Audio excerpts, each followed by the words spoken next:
This is how the Apple is playing with us. Apple कैसे हम लोगों को चीट कर रहा है अभी।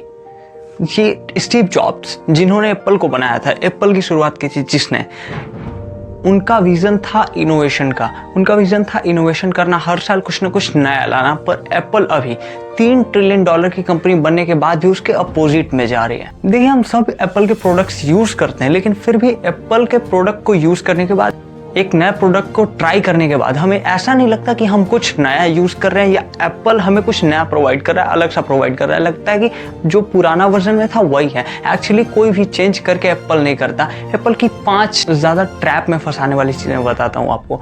एप्पल सबसे पहले इनोवेशन अब छोड़ चुका है। एप्पल में कोई भी इनोवेशन नहीं होता है। आप उससे ज्यादा सैमसंग एंड्रॉइड, जो एंड्रॉइड बेस्ड कंपनी है सैमसंग, उसमें आपको ज्यादा इनोवेशन देखने को मिलता है एप्पल के मुकाबले। और एप्पल में बहुत कम इनोवेशन होता है अब पहले के मुकाबले, क्योंकि स्टीव जॉब्स इसके सबसे बड़े मेजर रोल थे। स्टीव जॉब्स जब उन्होंने एप्पल को बनाया, उनका कहना था कि वो एक वैल्यूएबल कंपनी बनाना चाहते हैं। वो बनाना चाहते हैं एक ऐसा डिवाइस जो कि लोगों को हमेशा कुछ ना कुछ नया देते रहे।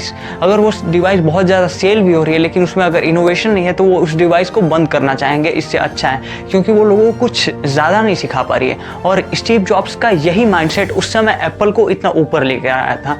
लेकिन आज एप्पल में कोई बहुत ज़्यादा इनोवेशन देखने को नहीं मिलता है हमें। आप आईफोन अभी 14 लॉन्च हुआ है, आप आईफोन 14 और आईफोन 13 में बहुत कम ऐसे जो रियर डिफरेंसेस हैं निकाल सकते हो। आप बहुत कम रियर डिफरेंसेस आपको मिलेंगे आईफोन 13 और आईफोन 14 में। एक्चुअली बहुत कम डिफरेंसेस हैं। डिफरेंसेस बस कैमरा का थोड़ी बेटर क्वालिटी का आता है और कुछ नहीं, क्योंकि बहुत ज़्यादा एप्पल इनोवेशन अब करती ही नहीं है। एप्पल टोटली बेस्ड आपको बेवकूफ़ बनाती है आईओएस के ऊपर। दूसरी चीज़ आईओएस के ऊपर आपको कैसे बेवकूफ़ बनाया जाता है। आईओएस के ऊपर आपको बेवकूफ़ बनाया जाता है कि आईओएस सिक्योर्ड है, आईओएस में आपका डेटा लीक नहीं होगा। लेकिन कोई भी पूरी तरह से एक सिक्योर्ड बेस्ड सिस्टम है आईओएस, लेकिन आपको वहाँ पे बेवकूफ़ बनाया जाता है और आईओएस में वैसी सिक्योरिटीज़ नहीं प्रोवाइड करी जाती जैसा स्टीव जॉब्स का मानना था कि पूरी तरह से सिक्योर्ड किया जाए आईओएस को। हालांकि एप्पल उस पर हर समय कुछ ना कुछ बोलती रहती है और एप्पल उस पर वर्क भी कर रही है। तीसरी चीज़ है एक्सेसरीज। आपको एप्पल में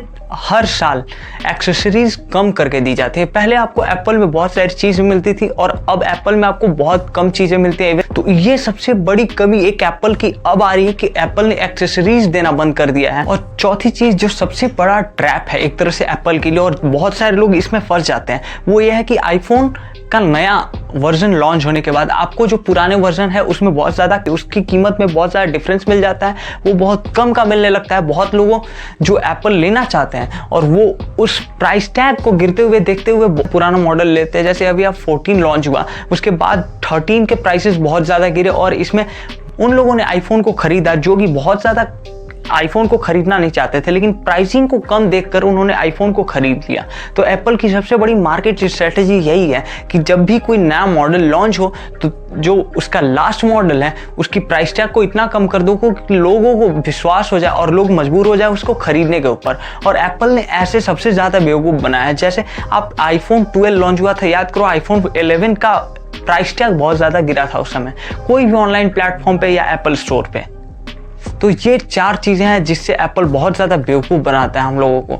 अब तो खैर एप्पल में एक्सेसरीज भी नहीं आती हैं और एप्पल कोई इनोवेशन भी नहीं करता। हालांकि एंड्रॉइड के मुकाबले आप सैमसंग को देख सकते हो और सैमसंग के मुकाबले आप एप्पल को पाओगे कि एप्पल में बहुत ज़्यादा आपको वो फ्री सिक्योरिटी नहीं मिलती जितना सैमसंग में मिलती है, और वो बहुत ज़्यादा इनोवेशन करके देते हैं सैमसंग। लेकिन एप्पल में आपको आजकल बहुत ज़्यादा इनोवेशन नहीं मिलता है। और सबसे बड़ी एप्पल की मार्केट स्ट्रेटेजी यही है, क्योंकि उनको पता है कि हमारा कस्टमर बेस बन चुका है, $3 ट्रिलियन की कंपनी बन चुकी है एप्पल। तो वो इनोवेशन को ना छोड़ के अपने डिमांड एंड सप्लाई वाले रूट पे काम कर रहे हैं। और उनको पता है कि अब कस्टमर हमारे यूज्ड टू हो चुके हैं, बहुत ज़्यादा इंटरेक्ट हो चुके हैं और वो अब एप्पल को छोड़ने वाले नहीं है। तो इसी में आप काम करते जाओ, इसी को ज़्यादा पुश करो, डिमांड एंड सप्लाई को पुश करो और अपने रेवेन्यू को बढ़ाओ। तो बेसिकली एप्पल इनोवेशन नहीं करिए। एप्पल का जो पूरा फोकस है वो रेवेन्यू के ऊपर है। हमें कैसे रेवेन्यू जनरेट करना है हर साल और कैसे प्राइसिंग को बढ़ाना है। एक्सेसरीज कम करके प्राइसिंग बढ़ा दो ताकि वो ज़्यादा वैल्यूएबल लगे, और इसी पर एप्पल पूरी तरह से काम कर रही है। वैसे आपको वीडियो कैसा लगा, वीडियो को कमेंट करके कमेंट बॉक्स में बताओ। और अगर चैनल पर नए हो सबसे पहले तो चैनल को सब्सक्राइब करो और वीडियो को लाइक करो। और जय हिंद।